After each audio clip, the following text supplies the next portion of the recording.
Princess Anne's recent decision to speak openly about her relationship with Princess Diana was a highly unexpected and rare moment of transparency from one of the most reserved members of the British royal family. Known for her no-nonsense attitude and a reputation for avoiding the media spotlight, Anne's candidness was both shocking and illuminating. For decades, Princess Anne had remained largely silent on the subject of her sister-in-law, Diana, preferring to keep her personal thoughts about the royal family's inner workings private.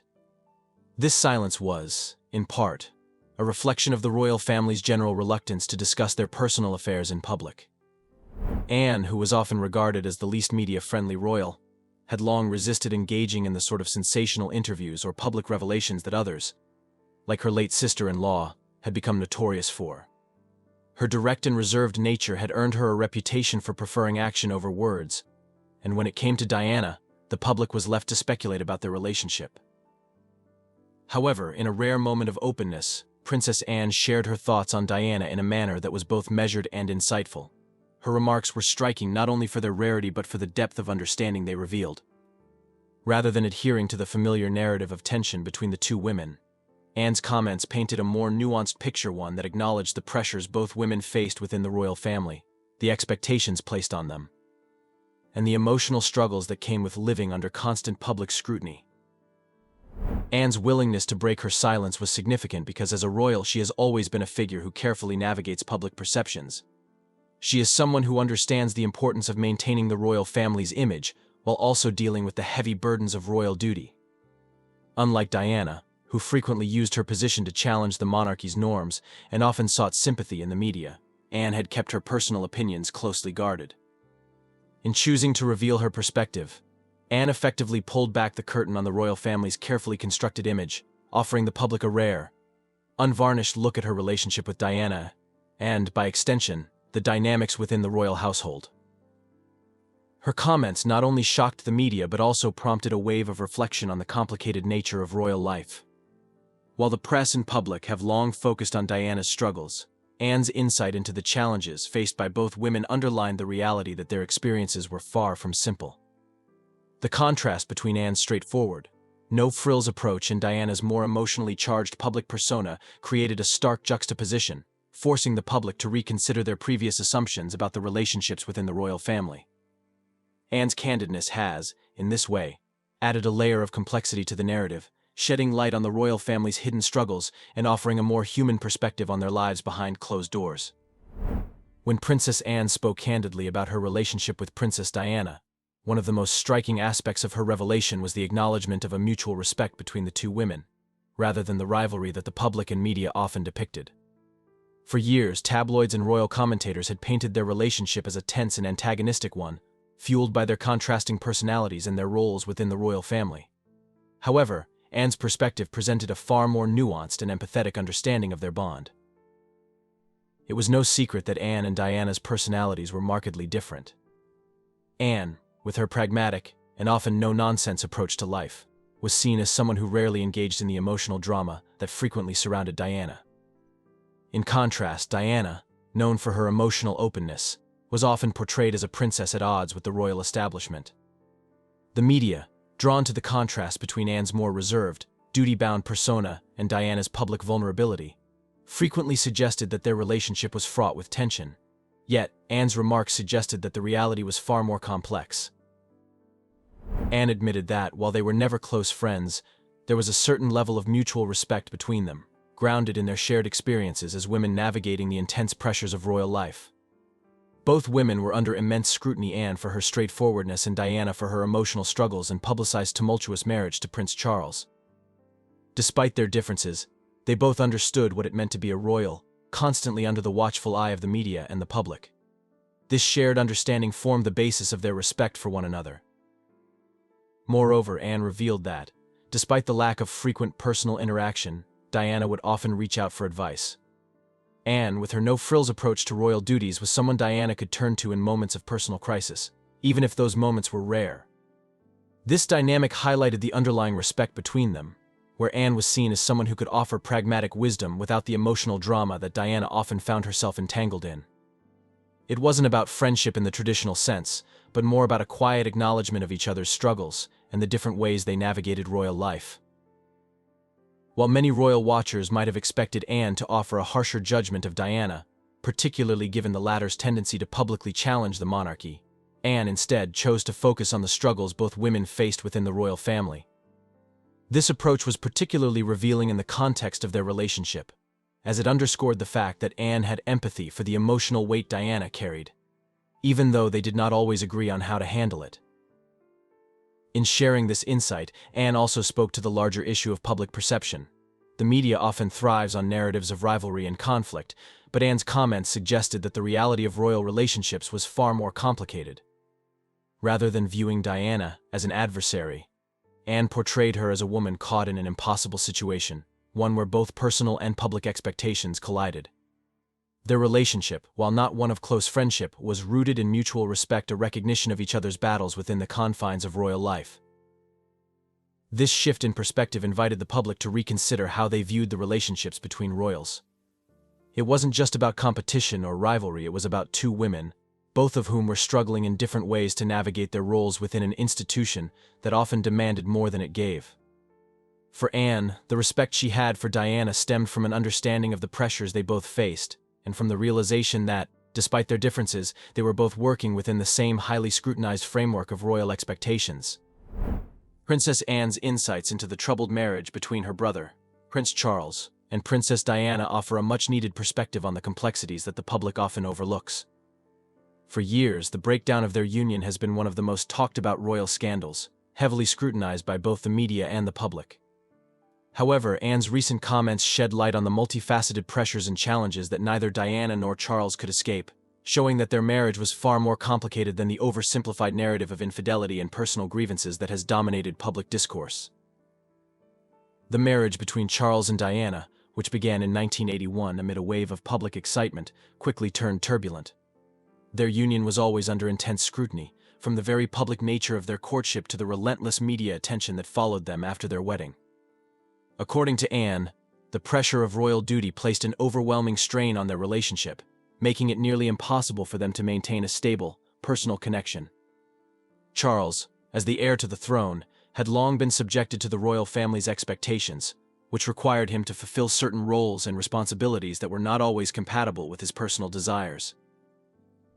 Anne noted that, while the media often painted Charles as the villain in their marriage, the reality was far more complex.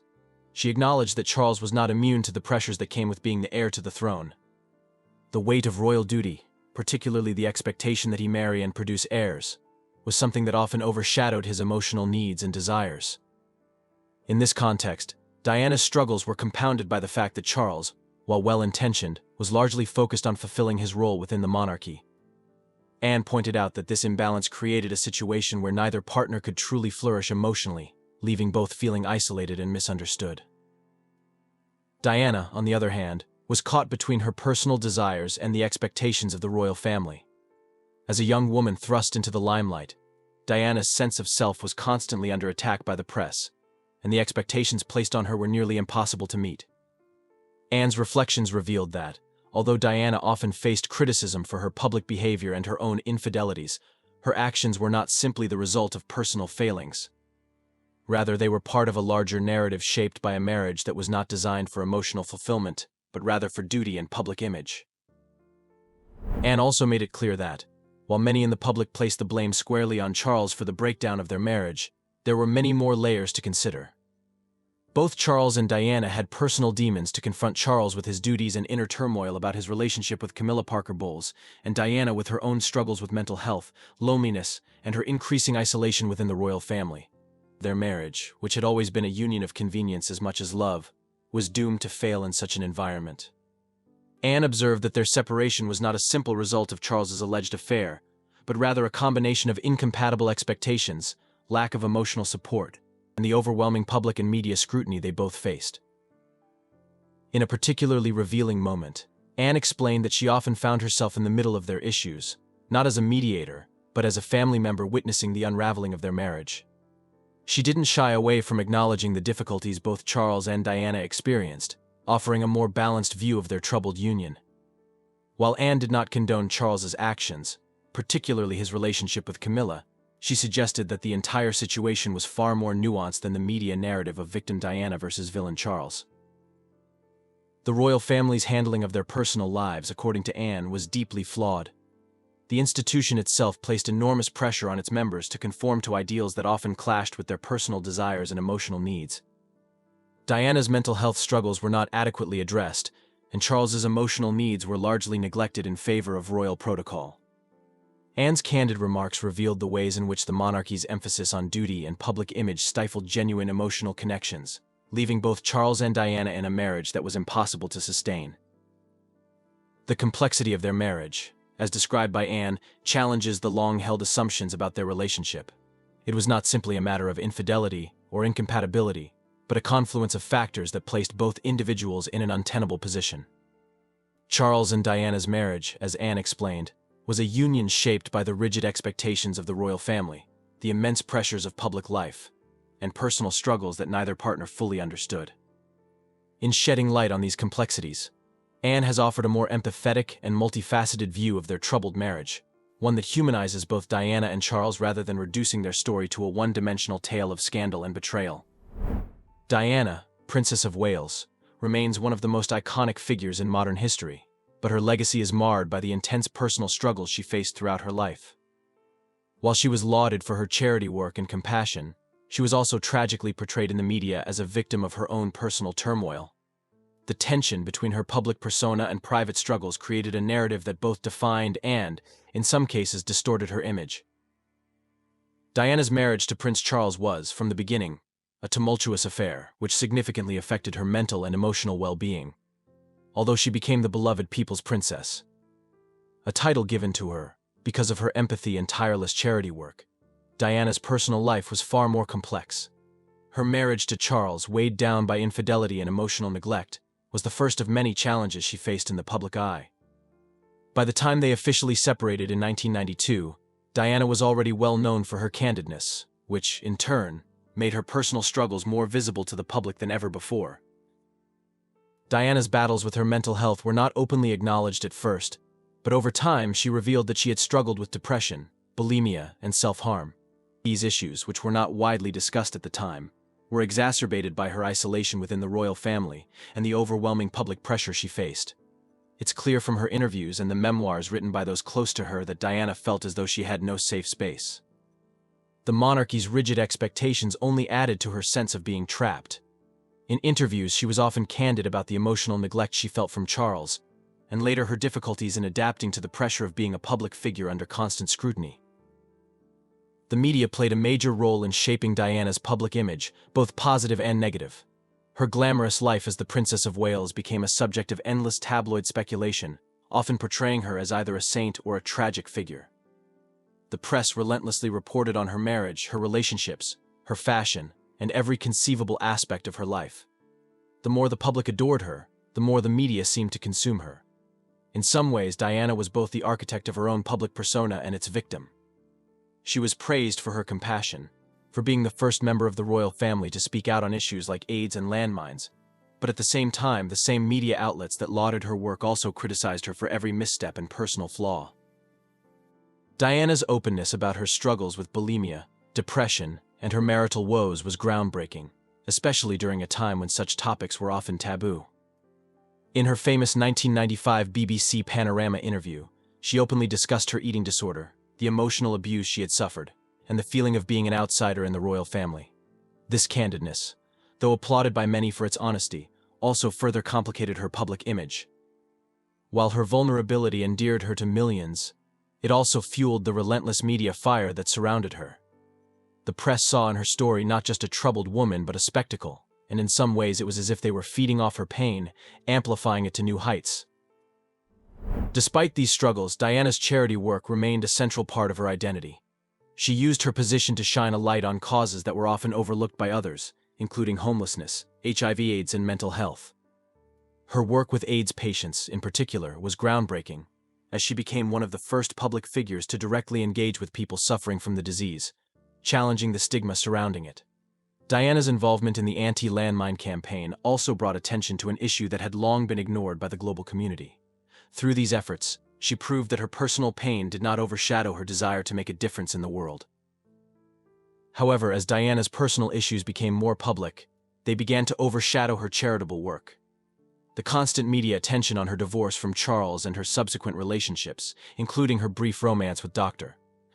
Hasnat Khan and later with Dodi Fade, led to an even greater loss of privacy. Despite her apparent desire for a normal life, Diana was trapped in a cycle where her personal struggles were as much a part of her public image as her charity work. In hindsight, it's clear that Diana's public image was a complex and often contradictory mix of strength, vulnerability, and vulnerability. Her charity work endeared her to the world, but her personal life became an open book, dissected by a media machine that often blurred the line between reporting and exploitation. Diana was not just a public figure, but a woman struggling to navigate the weight of fame, mental health challenges, and the collapse of her marriage, all while under the constant gaze of the press. At times, Diana's openness and vulnerability were both her greatest strength and her greatest weakness. It allowed her to connect deeply with people around the world, but it also made her a target for tabloid headlines. Despite the constant press coverage, Diana's true struggles, particularly those related to her mental health, were only fully acknowledged much later, after her untimely death. In a sense, the public image of Diana that endures today, that of the people's princess, is one that may never fully capture the complexity of the woman behind the title. Her pain, her resilience, and her enduring legacy as one of the most beloved figures in modern history. Diana, Princess of Wales, left behind a profound legacy that extends far beyond the tragedy of her untimely death. While her life was often marked by personal struggles and media scrutiny, her impact on the world remains undeniable, shaping not only the monarchy but also the charitable and social landscapes in ways that continue to resonate today. One of the most enduring aspects of Diana's legacy is her groundbreaking charity work. Throughout her life, she was passionate about using her position to bring attention to causes that were often overlooked by the mainstream.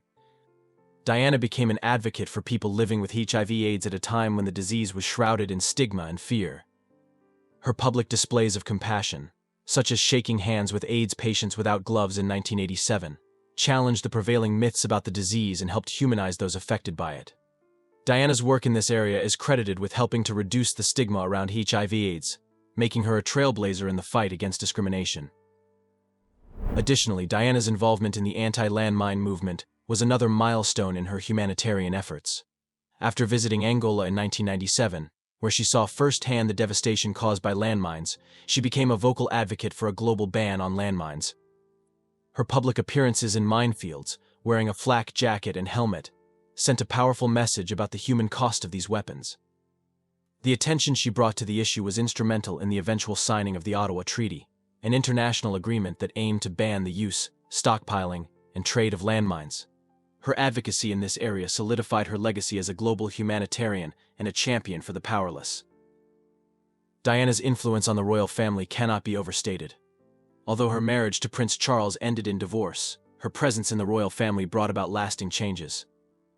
Diana's style, empathy, and approachability contrasted sharply with the traditional, reserved nature of the royal family, helping to modernize their public image. She broke from royal traditions by engaging directly with the public, embracing a more informal, human side that made her accessible to the masses.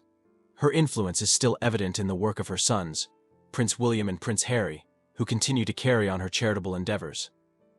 Both of them, especially Harry, have followed in their mother's footsteps by advocating for mental health awareness and championing causes close to her heart, such as veterans' welfare and environmental conservation. Her legacy extends also to the world of fashion. Diana's style evolved significantly throughout her life, becoming synonymous with elegance, but also with a sense of individuality. Her fashion choices, from the famous revenge dress, worn the night of Charles's adultery admission, to her more casual looks that resonated with women around the world, remain influential in the fashion world today. Diana's wardrobe was not just about high fashion, it was a statement of empowerment and transformation. Through her clothing, she managed to navigate the challenges of her public life, while simultaneously redefining the role of a royal woman in the modern world. Perhaps one of Diana's most significant contributions to modern society was her openness about mental health struggles. In an era when such discussions were taboo, Diana was candid about her personal battles with depression, bulimia, and self-harm. Her 1995 interview with the BBC's Martin Bashir, where she spoke frankly about her struggles, was groundbreaking. By addressing these issues publicly, Diana helped normalize conversations about mental health and inspired countless people around the world to seek help for their own challenges. Her willingness to be vulnerable in front of the world allowed people to connect with her on a deeply personal level, and it set the stage for a more open and empathetic approach to mental health in the years to follow. Despite the personal and public challenges she faced, Diana's legacy is largely defined by her ability to remain true to herself and her desire to make a difference. Her tragic death in 1997, at the age of 36, left a nation and indeed, the world in mourning. The outpouring of grief following her passing demonstrated just how deeply Diana had touched the lives of millions. Her funeral was watched by millions around the globe, and her memory has remained alive in the hearts of those who admired her for her courage, compassion, and commitment to making the world a better place. In the years following her death, Diana's legacy has only grown. Her charitable work continues through organizations like the Diana, Princess of Wales Memorial Fund, which supports a variety of causes including children's health and education, poverty alleviation, and the protection of human rights. The royal family, especially her sons, have maintained her humanitarian efforts and worked to expand on the causes that were dear to her. Diana's sons, Prince William and Prince Harry, have used their platforms to continue her work, particularly in raising awareness for mental health issues, an area that was close to her heart. Her legacy is also seen in the way society now regards the royal family. While her time in the spotlight was often tumultuous, Diana's approach to royalty, one that combined grace, empathy, and authenticity, set the stage for a new way of relating to the monarchy. The image of the royal family has since evolved, with greater attention paid to mental health, community outreach, and public engagement, areas where Diana played a pivotal role. In the end, Diana's legacy is one of transformation. She took the burdens of fame and the constraints of royalty and turned them into vehicles for change, challenging the status quo and championing causes that still matter today. Her influence lives on in the lives of those she helped, the causes she championed, and the way she redefined what it means to be a modern princess. Her legacy transcends tragedy. She is remembered not just for her death but for her enduring contributions to the world.